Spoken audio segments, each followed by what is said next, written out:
Bismillahirrahmanirrahim. Alhamdulillahilladzi ja'ala thawabal khamsi khamsin fadlan wa rahmatan minhu lil musallin. Ashhadu an la ilaha illallah wahdahu la syarika lahu rabbul alamin. Wa ashhadu anna sayyidana Muhammadan abduhu wa rasuluhu sayyidul mursalin. Allahumma salli wa sallim wa barik ala sayyidina Muhammadin as-sadiqil wa'dil amin wa ala alihi wa sahbihi wa tabi'in wa dhurriyyatihi wa atba'ihi ajma'in salatu wa salaman daimaini mutalazimaini ila yaumiddin, amma ba'du. Yang kita hormati dan kita cintai para habaib, para alim ulama, para muhibbin, hadirin hadirat rahimakumullah. Alhamdulillah, puji syukur kita haturkan kehadirat Allah Subhanahu wa ta'ala, yang mana pada malam ini Allah Subhanahu wa ta'ala kembali mempertemukan kita dan mengumpulkan kita di majelis yang penuh berkah dan rahmatnya ini. Salawat dan salam keharibaan junjungan kita, kekasih Allah Nabi besar Muhammad sallallahu alaihi wasallam dan keluarga, sahabat, zuriat dan pengikut beliau sampai hari akhir. Para muhibbin rahimakumullah, al-hikmatus sabi'ata asyrata ba'dal mi'ah minal hikamil ataiyah. Qala al-Imam Ahmad ibn Athaillah as-Sakandari rahimahullah wa nafa'ana bi ulumihi wa asrarih. Hikmah yang ke-117 dari Al-Hikam, berkata pengarang Imam Ahmad bin Athaillah as-Sakandari rahimahullah: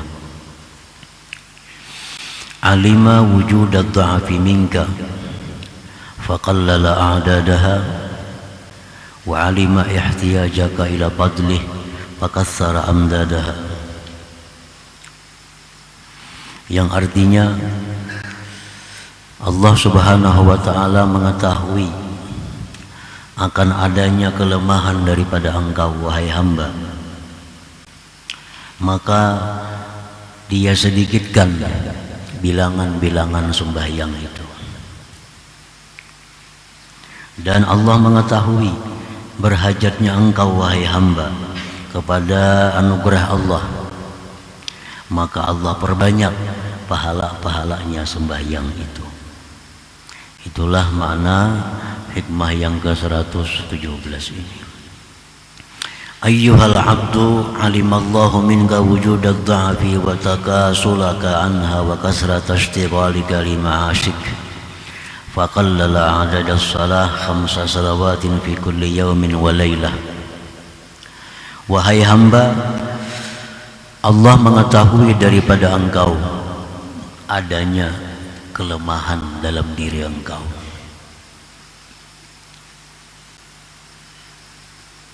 dan Allah mengetahui akan malasnya engkau daripada sembahyang itu, dan Allah mengetahui banyaknya kesibukan engkau untuk penghidupan engkau.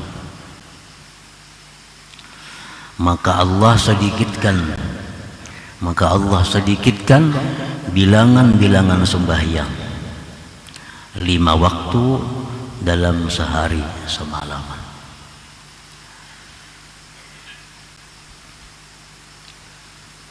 فَفَرَضَ عَلَيْكَ رَكْعَتَيْنِ فِي الصُّبْحِ وَأَرْبَعَ رَكَعَاتٍ فِي الظُّهْرِ وَكَذَا فِي الْعَصْرِ وَثَلَاثًا فِي الْمَغْرِبِ وَأَرْبَعًا فِي الْعِشَاءِ.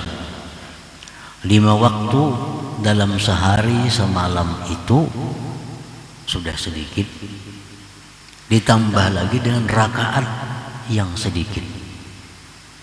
Subuh cuma 2 rakaat, zuhur asar 4 rakaat, maghrib 3 rakaat, dan isya 4 rakaat. Nah, hanya ini yang dipardukan Allah kepada kita sembahyang itu 5 waktu dalam sekian rakaat yang sangat sedikit tadi. Wa ja'ala hadha tartib bi hadha tafawut litakuna qariban min Allah. Dan Allah jadikan ini susunan dengan ini perbedaan supaya engkau selalu dekat dari Allah. Subuh ini waktunya diatur oleh Allah. Subuh, zuhur, asar, maghrib, isya. Ini waktu-waktu sudah diatur sedemikian rupa oleh Allah agar hamba ini selalu dekat dengan Allah. Agar hamba ini jangan jauh dari Allah, jangan lupa kepada Allah. Wa ma'lumun annaka idza addaita as-salah bi hadhihi surah la tajidu ta'aban bil ibadah wa lam tafutka maslahatul ma'isah. Dan maklum bahwa engkau bila menunaikan sembahyang dengan ini rupa, engkau tidak akan mendapati kesusahan pada beribadah. Susahlah kita beribadah, cuma 2 rakaat subuh, 4 rakaat zuhur, 4 rakaat asar. Sesuatu yang sangat ringan, sesuatu yang sangat intim. La tajidu ta'aban bil ibadah, kamu tidak mendapati susah pada beribadah itu. Walam tafutta maslahatul ma'isha, dan tidak akan luput akan engkau urusan kemaslahatan penghidupan engkau. Artinya yang sedemikian ini kadang mengganggu, tidak mengganggu kemaslahatan usaha engkau, tidak akan merusak aturan pekerjaan engkau. Orang jadi pegawai negeri dengan sembahyang yang sedikit ini tentu tidak akan mengganggu urusan kepegawaiannya. Bisa lawas nongkrong di warung 2-3 jam, ini nang merusak gawean kemudian kantor itu. Kalau sembahyang ini kan merusak. Zuhur cuma 4 rakaat, asar cuma 4 rakaat. Ini yang diminta Allah kepada hamba-Nya. Walam tafutka maslahatul ma'isah. Yang berdagang tidak akan merusak perdagangannya, tidak akan mengganggu kegiatan perdagangannya, hanya dengan 4 rakaat zuhur, 4 rakaat asar. Nah, para muhibbin rahimakumullah, jadi jumlah rakaat yang ditetapkan oleh Allah subuh 2, 4, 4, 3, 4, ditambah lagi waktu-waktu yang ditentukan Allah, itu semua adalah mengandung rahasia dari Allah, mengandung kebaikan-kebaikan yang banyak kepada kita. Dan itu diketahui oleh arbabul qulub wal basair, diketahui oleh orang-orang yang punya mata hati dan penglihatan batinnya. Kenapa Allah mewajibkan subuh 2? Itu ada rahasia yang besar, yang kebaikannya untuk kita. Kenapa zuhur mesti 4? Itu ada kebaikannya. Nah, para muhibbin rahimakumullah. Wa fi Iqadhul Himam, dalam kitab Iqadhul Himam disebutkan, famin lutfihi bik ayyuhal insan qallala a'dadaha ma'a sa'atiz zaman. Nah, setengah daripada kelembutan Allah dengan engkau wahai manusia, Allah sedikitkan bilangan sembahyang itu, ma'a sa'atiz zaman, serta luasnya masa. Nah, kalau kita hitung maghrib misal 5 menit, 5 menit kali 5 cuma berapa menit? 25 menit. Sedangkan waktu diberi Allah dalam sehari semalaman 24 jam. Nah, jadi kalau benar nang kada sembahyang itu durhaka benar lawan Allah, sangat durhaka kepada Allah. Dalam waktu 24 jam Allah minta cuma 20 menit menghadap Allah. Banyak nang kada sempat, banyak nang kada sempat. Ada yang sibuk dengan kantornya, ada sibuk dengan pertaniannya, ada sibuk dengan permainannya, ada sibuk dengan malasnya, ada sibuk dengan menganggurnya. Banyak yang melupakan Allah. Dan Allah minta cuma sekitar 20 menit dalam waktu 24 jam. Bukan main luasnya. Dan lagi Allah, daripada lembutnya Allah, sembahyang yang 4 ini, zuhur, asar, isya, itu kalau dalam keadaan musafir bisa dibikin 2 rakaat. 2 rakaat lagi. Waktunya bisa diatur, diubah-ubah dalam keadaan musafir. Nah, juga kita bayangkan rahmat Allah itu. Mana sudah sedikit, didikiti Tuhan lagi pulang 4 jadi 2. Waktunya yang zuhur boleh dibawa ke asar, yang asar boleh dibawa ke zuhur. Nah, daripada mudahnya Allah, daripada lembut sayangnya Allah kepada hambanya, agar apa? Agar hamba ini jangan jauh dengan Allah, agar hamba ini jangan berpaling dari Allah. Karena bila hamba itu jauh dari Allah, hamba ini pasti akan rusak. Karena Allah itu sumber kebaikan, Allah sumber kemuliaan, Allah sumbernya kebahagiaan, Allah sumbernya ketenangan. Kalau kita jauh dari sumber itu, kita akan susah. Nah, jadi Allah itu menghendaki, mengingini agar kita ini selalu dekat dengan sumber ketenangan, dengan sumber kekayaan, sumber kemuliaan. Nah, maka Allah wajibkan kepada kita sembahyang itu.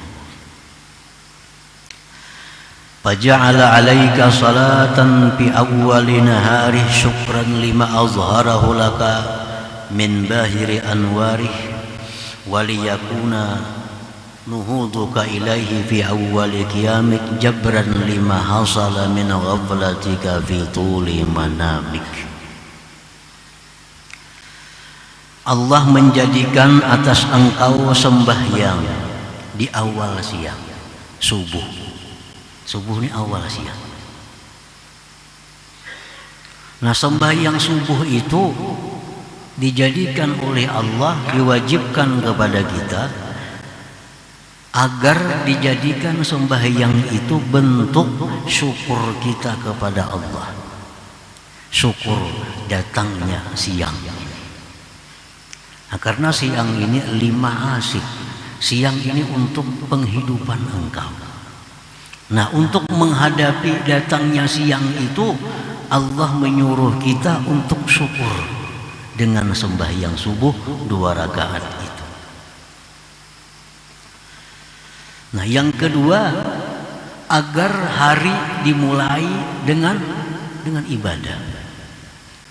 Agar hari itu dimulai dengan ibadah. Nah, yang ketiga, subuh itu menambal kelalaian kita di waktu tidur. Nah, kita berapa jam lupa kepada Allah dalam keadaan tidur.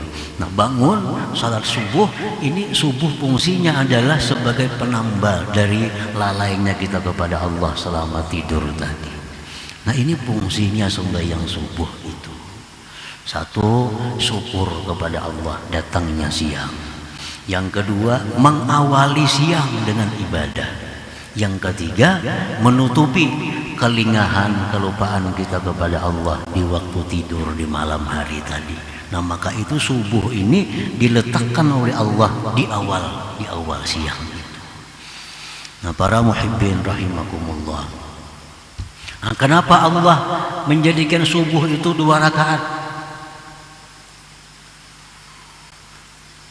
Di dalam kitab Hikmatut Tasyri' disebutkan, nah, karena itu waktu subuh itu waktu kita masih malas,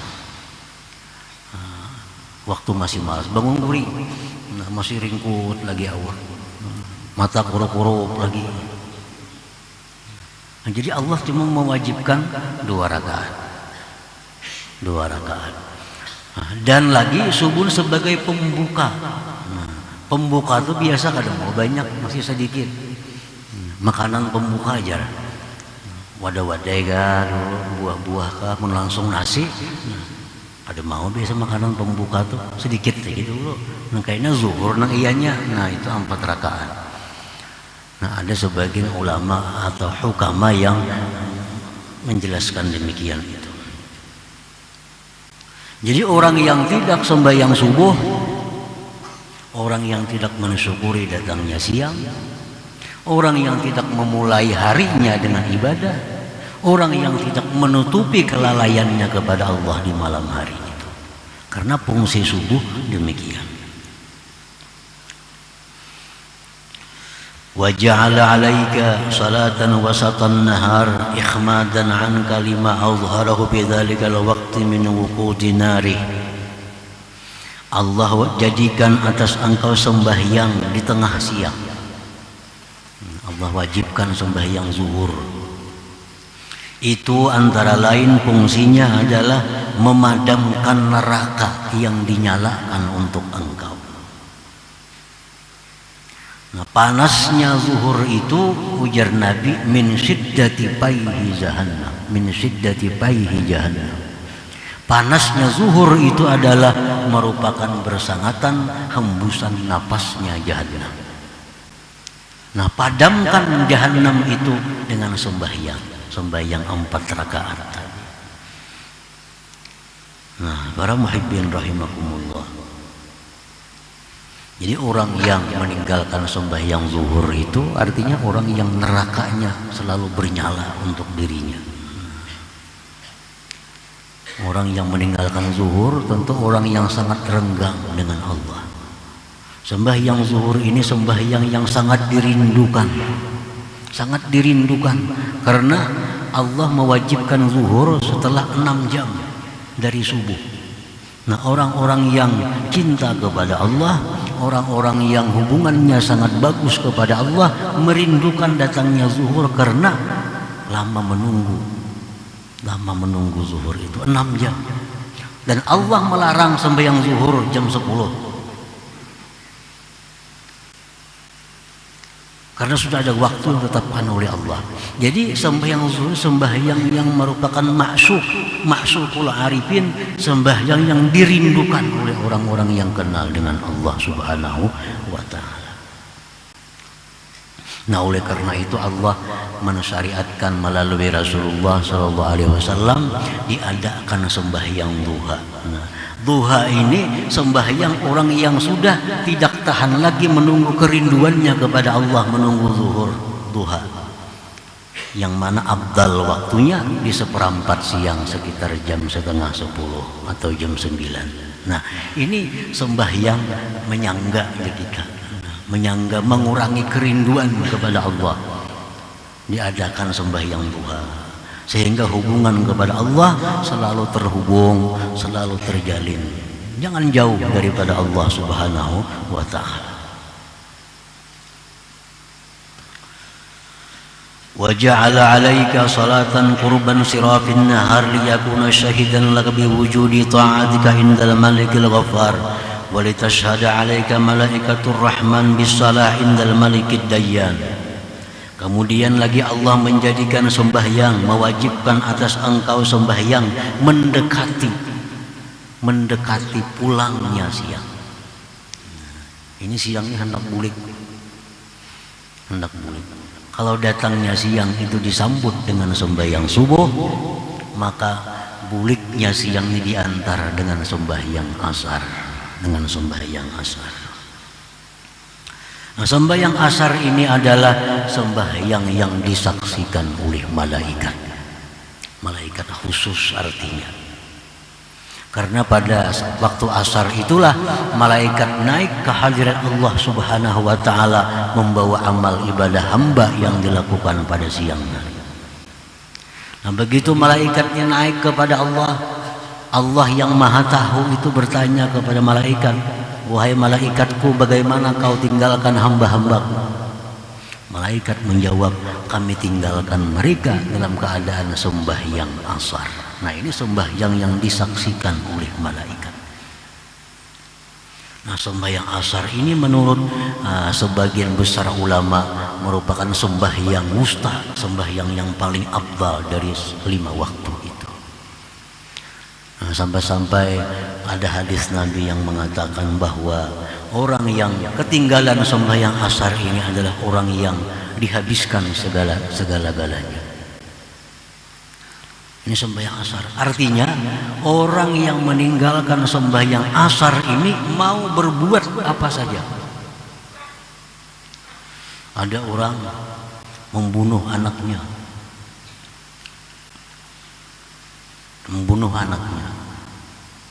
Kemudian anaknya dibuat di dalam cuka. Mbak dibunuh. Dibuatnya dalam cuka. Cukanya dijualnya pulang. Cuka najis lagi nih.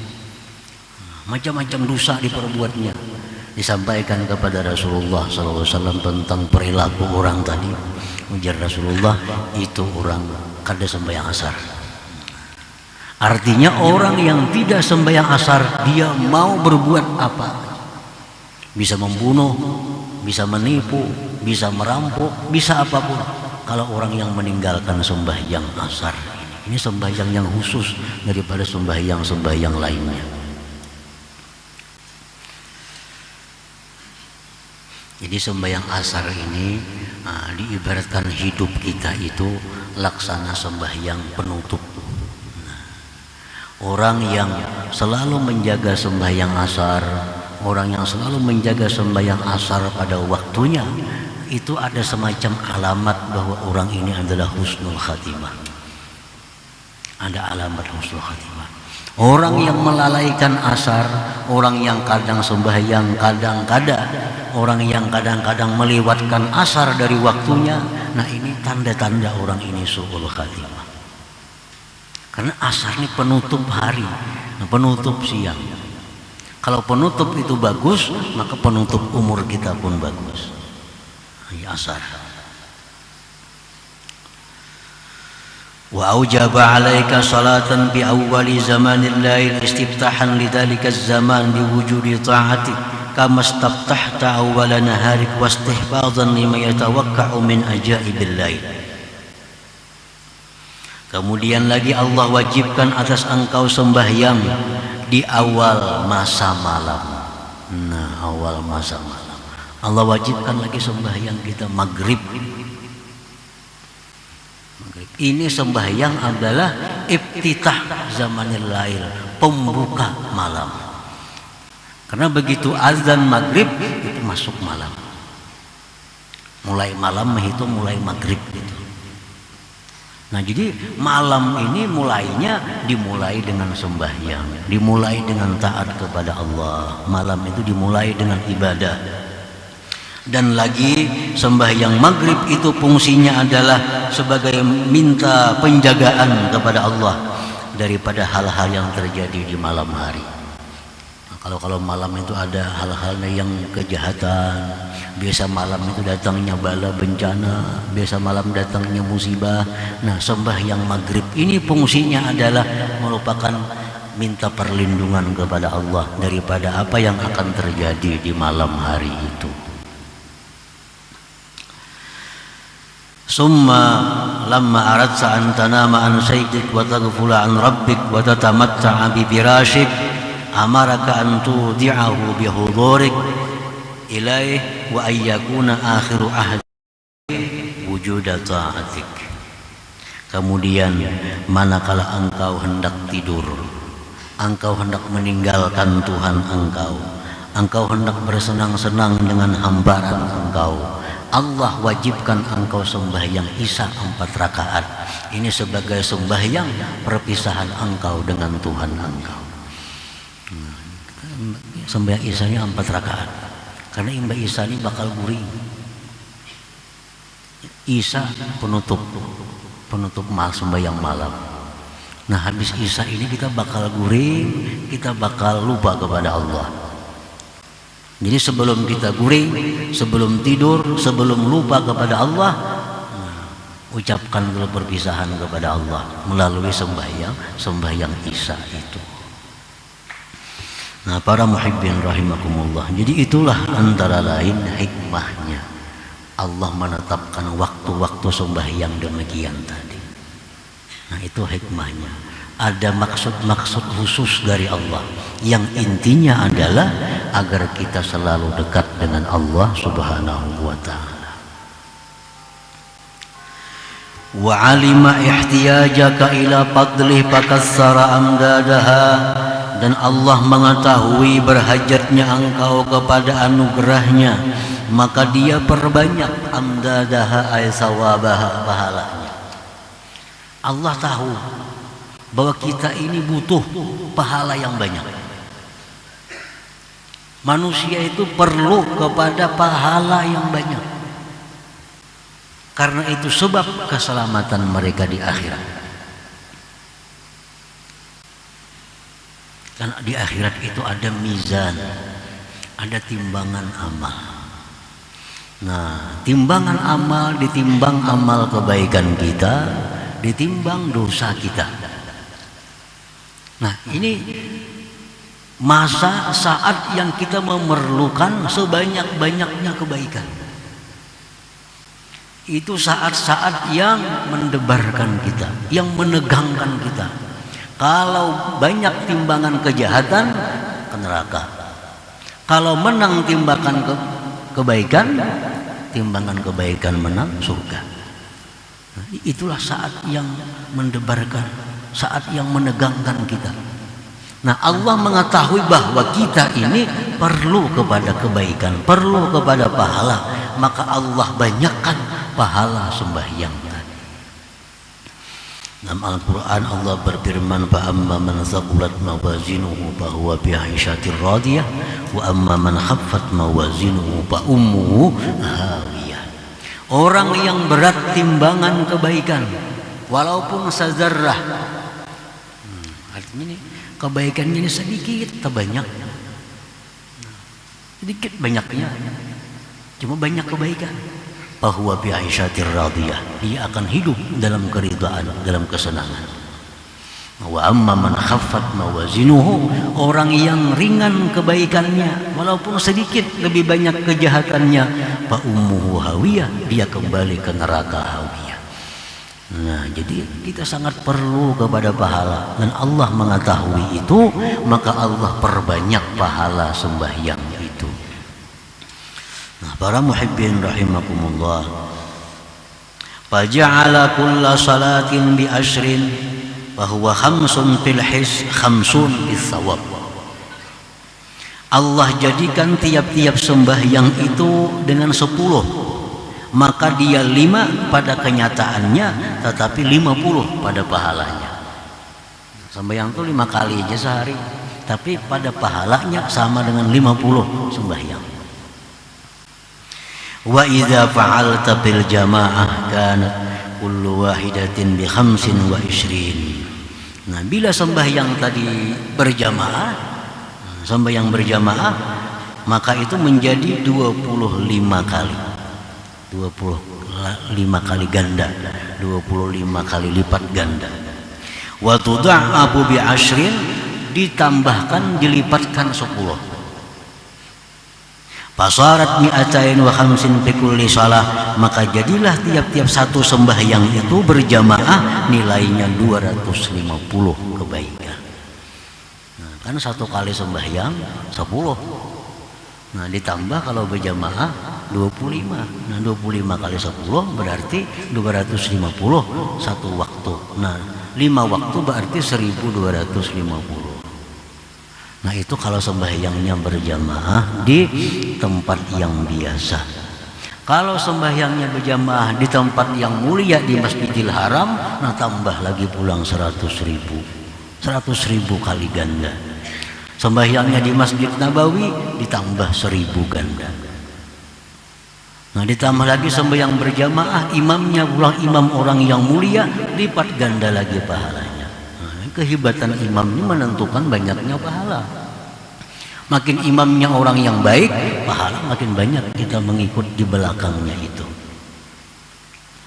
Sebagaimana hadis Rasulullah SAW, as-salah khalfa maghfur ghafarallahu. Sembahyang di belakang orang yang diampuni oleh Allah, di belakang pun diampuni oleh Allah. Kalau sembahyang di belakang orang yang dimuliakan oleh Allah, imamnya orang mulia, di belakang pun jadi orang yang mulia. Makanya imam itu dipilih. Kan dalam agama ada pemilihan imam. Nah, imam itu harus ini, harus ini, harus ini, harus ini. Karena imamnya menentukan yang di belakang. Kalau imamnya orang mulia, di belakang jadi orang mulia. Kalau imamnya orang yang diampuni Allah, di belakang semuaan maghfurun, diampuni oleh Allah. Ditambah lagi imamnya pulang, tentu pahalanya akan berlipat ganda. Jadi makin banyak kebaikan, tentu akan membawa keselamatan kepada kita. Makin banyak kebaikan, maka harapan selamat itu ada pada kita. Wa kana Allah dzul fadlil azim, wallahu dzul fadlil azim, dan Allah Subhanahu wa taala mempunyai anugerah yang besar. Nah, para muhibbin rahimakumullah, selanjutnya hikmah yang ke-118. Ila hadratin Nabi sallallahu alaihi wasallam, al-Fatihah.